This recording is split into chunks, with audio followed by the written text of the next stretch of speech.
2024 October మాసంలో సింహరాశి వాళ్ళకి ఏ గ్రహాలు యోగిస్తున్నారు అని తెలుసుకున్నట్లయితే ముఖ్యంగా లాభస్థానంలో అక్టోబర్ 20వ తేదీ వరకు కుజుడు కాస్త శుభ ఫలితాలను ఇస్తున్నారు.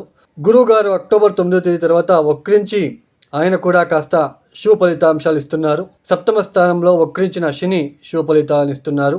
కాస్త శుక్ర బుధులు కూడా శుభ ఫలితాలని ఇస్తున్నారు. అక్టోబర్ 17వ తేదీ తర్వాత సూర్యుడు కూడా కాస్త మిశ్రమ ఫలితాలు ఇస్తున్నారు. ఇలా గ్రహాలు కొన్ని శుభ ఫలితాలు అని చెప్పినప్పటికీ కూడా అక్టోబర్ 20వ తేదీ వరకు కూడా ఈ సింహరాశి వాళ్ళకి ఏదో తెలియని ఒక భయము, ఎవరితో చెప్పుకోవాలో తెలియని ఒక ఏదో ఒక విషయం పైన నేను ఎవరితో చెప్పుకోవాలో అర్థం కావట్లేదు, ఏదో ఒకటి తల మీద ఏదో భారం అనేది కూర్చున్నట్టుగా అనిపించడం లాంటిది ఇక్కడ కనిపిస్తూ ఉంటుంది. తర్వాత ఆర్థిక విషయంలో చాలా ఇబ్బందులు ఫేస్ చేసే అవకాశాలు కూడా ఉంటాయి. ఆర్థికంగా కాస్త ఇబ్బందులు ఎక్కువగా ఉంటాయి, ఖర్చులు అధికంగా ఉంటాయి. అంటే ఇన్కమింగ్ ఉండదు, ఖర్చులు ఊరికి పెరిగిపోతూ ఉంటుంది. అంటే రూపాయి ఉంటే 10 రూపాయలు ఖర్చు చేయాల్సిన ప్రమేయం ఏర్పడుతూ ఉంటుంది, అప్పులు చేయవలసిన ప్రమేయము. సో ఇలా కొన్ని ఒడదొడుకులు ఇబ్బందుల మధ్య నలిగిపోవాల్సిన ఒక మంత్ అనేది అక్టోబర్ మంత్ అయ్యి ఉంటుంది సింహరాశి వాళ్ళకి. అందులోన అష్టమ రాహు ఏదో తెలియని చెప్పుకోలేని ఒక ఎవరితో చెప్పుకోవాలో అర్థం కావట్లేదు. అది కుటుంబ విషయాలపైన కావచ్చు, ఆర్థిక విషయాలపైన కావచ్చు, మానసిక విషయాలపైన కావచ్చు, ఒక ఇబ్బందులు ఎదుర్కొనే ఒక సూచనలు కనిపిస్తూ ఉంటుంది. అందులోన మీ రాష్ట్రాధిపతికి గ్రహణం పడుతుంది కాబట్టి అక్టోబర్ 2వ తేదీ అంటే అక్టోబర్ 17వ తేదీ వరకు కూడా ఆయన కన్యా రాశిలోనే సంచారము. ఇట్లా ఏది మనము తెలుసుకున్నా నేను ఎవరితో చెప్పుకోవాలో అర్థం కావట్లేదు, నాకు డబ్బు విషయంలో, ఉద్యోగం విషయంలో. సో ఇలా ప్రతి ఒక్కటి కూడా వీళ్ళకి ఏదో ఒక తెలియని ఆలోచన పెరిగే సూచనలు ఉంటాయి. అయితే అక్టోబర్ 9వ తేదీ తర్వాత ఎప్పుడైతే గురువుగారు వక్రించి సంచారం చేయబోతున్నారో కాస్త దైవ బలం అనేది మీకు రక్షిస్తుంది. తర్వాత మనకి ఉద్యోగ ప్రయత్నాలు కూడా సఫలీకృతం అవుతాయని చెప్పుకోవచ్చు. అయితే ఉద్యోగం చేసే చోటు పని భారం అనేది పెరిగే సూచనలు ఉంటాయి. తర్వాత సరైన సమయానికి భోజనం చేయలేకపోవడము, గ్యాస్ట్రిక్ లాంటిది. తర్వాత మోషన్స్లో ఇబ్బందులు రావడము, మోషన్స్ అజీర్ణతో సంబంధించిన ఒక విషయము, మోషన్స్లో ఇబ్బందులు వచ్చే సూచనలు, డైజెషన్ సిస్టంలో ఇబ్బందులు. సరిగా వేళకు భోజనం చేస్తేనే కదండి ఇవన్నీ మనకి బాగా ఉండేది. మనకి వేళకు భోజనం చేయలేకపోవడం లాంటిది ఇవన్నీ తెచ్చిపెడుతూ ఉంటుంది. తర్వాత తర్వాత పళ్ళకి సంబంధించిన విషయంలో ఇబ్బందులు, నోటికి సంబంధించిన విషయంలో ఇబ్బందులు, ఇలాంటి ఇబ్బందులన్నీ ఒడదొడుకులన్నీ ఫేస్ చేయాల్సిన ఒక ప్రమేయం ఏర్పడుతూ ఉంటుంది సింహరాశి వాళ్ళకి. ముఖ్యంగా కుటుంబ ఆర్థిక విషయంలో ఏదో తెలియని ఒక విషయం పైన ఏదో తెలియని మనస్సులో ఏదో ఒక తెలియని ఒక భయము, ఆలోచన, ఇవన్నీ కూడా కనిపిస్తూ ఉంటాయి సింహరాశి వాళ్ళకి. ఈ సింహరాశి వాళ్ళు ముఖ్యంగా చేసుకోవాల్సిన పరిహారాలు ఏమి అని తెలుసుకోవడానికైతే ప్రతిరోజు ఆదిత్య స్తోత్రం, తర్వాత సూర్యమంత్రం జపా కుసుమ సంకాశం కాశ్యపేయం మహాద్వితీయం ఆది చదువుకోవడానికి ప్రయత్నం చేయండి. తర్వాత కాళికా అమ్మవారికి ఎరుపు రంగుల పూలని సమర్పించుకోవడానికి ప్రయత్నాలు చేసుకోండి. ప్రతిరోజు కూడా మీరు కాళికా అమ్మవారికి ఎరుపు రంగులైన పూలని ఇచ్చుకోవడానికి ప్రయత్నం చేయండి.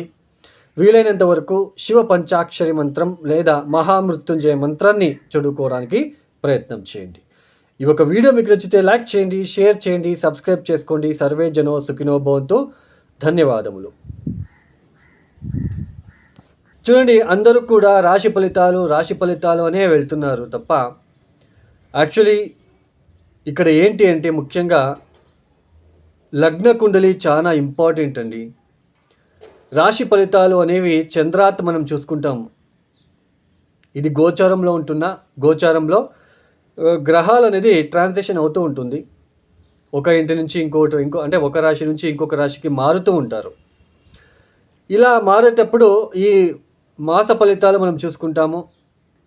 సో అన్ని గ్రహాలని మనం ఒక క్యాలిక్యులేట్ చేసుకొని సో ఎలాంటి ఫలితాలు వస్తాయని చెప్పుకుంటాం. అంటే గోచరంలో ఉంటున్న ఇది అంటే మెయిన్ లగ్న ఫలితాలు, లగ్నం నుంచి చూసుకున్నట్లయితే ఇప్పుడు ఫర్ ఎగ్జాంపుల్ ఇక్కడ లగ్నాత్ ఇప్పుడు వృషభ లగ్నమైంది ఒక వ్యక్తి సింహరాశి అనుకోండి.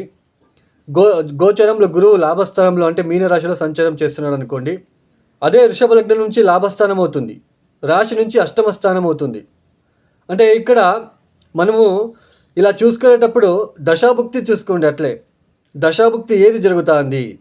దశాభుక్తి కనుక ఫెయిల్ అయ్యి ఉన్నట్లు కనుకైతే లగ్నాత్తు లాభస్థానంలో గురువు ఉన్నాడు కాబట్టి ఆకస్మికంగా లబ్ధి వస్తుంది అని మనం తెలుసుకోవచ్చు. అదే గురు మహాదశనే జరుగుతుంది అనుకోండి, ఇది కూడా కొద్దిగా ఫేవరబుల్గా ఉంటుంది ఈ సంవత్సరం అని తెలుసుకోవచ్చు. ఎందుకంటే లాభస్థానంలో ఉన్నాడు కాబట్టి, గోచరంలో ఉంటున్నాడు కాబట్టి. అంటే లగ్న ఫలితాలు మనం తెలుసుకోవాలి తప్ప రాశి ఫలితాలు పూర్తిగా రాశి ఫలితాలనే మనము కౌంట్ చేసుకుంటూ వెళ్ళరాదండి. అందరూ కూడా ఈ నక్షత్రము ఈ రాశి వాళ్ళు ఇలాంటి రాశి వాళ్ళు పెళ్లి చేసుకోరాదు, ఇలాంటి నక్షత్ర వాళ్ళని పెళ్లి చేసుకోరాదు, ఇలాంటి నక్షత్రుడికి ఉద్యోగం బ్రహ్మాండంగా ఉంటుంది, ఆ నక్షత్రాధిపతికి ఆ నక్షత్రంలో పుట్టిన వ్యక్తి అసలు ఉద్యోగమే ఉండదు.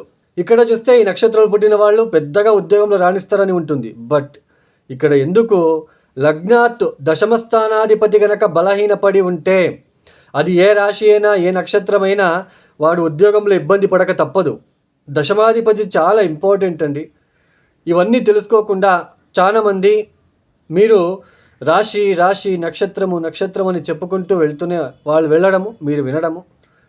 సో ఇది అండి, నేను ఇక్కడ ఏది తప్పు చెప్పట్లేదు, బట్ రియల్ ఫ్యాక్ట్ ఇది. మనం లగ్నాత్ తీసుకుంటేనే మనకి ఫలితాలు అనేది సులభంగా గోచరిస్తాయి.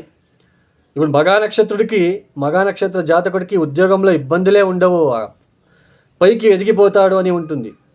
దాంట్లో అలాగే ఉంది, లేదు అనట్లేదు. లగ్నాత్ దశమాధిపతి ఫెయిల్ అయింటే ఉద్యోగమే సరిగ్గా చేయలేడు. సో ఇది మనం అర్థం చేసుకోవాలి.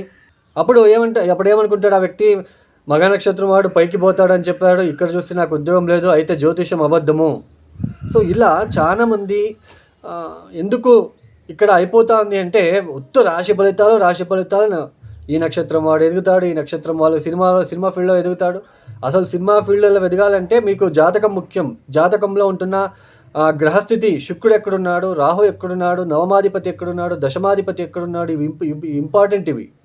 సో ఇలా మనము ఓన్లీ రాశి ఫలితాలు, ఓన్లీ నక్షత్ర ఫలితాలు కాకుండా ఇవన్నీ పక్కన పెట్టేసి లగ్నాత్ చూసుకోండి. తెలియని వాళ్ళకి తెలిసేలా చేయడమే నా ఒక ఇంటెన్షన్. ఇక్కడ ఏది నెగిటివ్గా చెప్పట్లేదు, ఉన్న ఫ్యాక్ట్ మాత్రమే చెప్తున్నాను.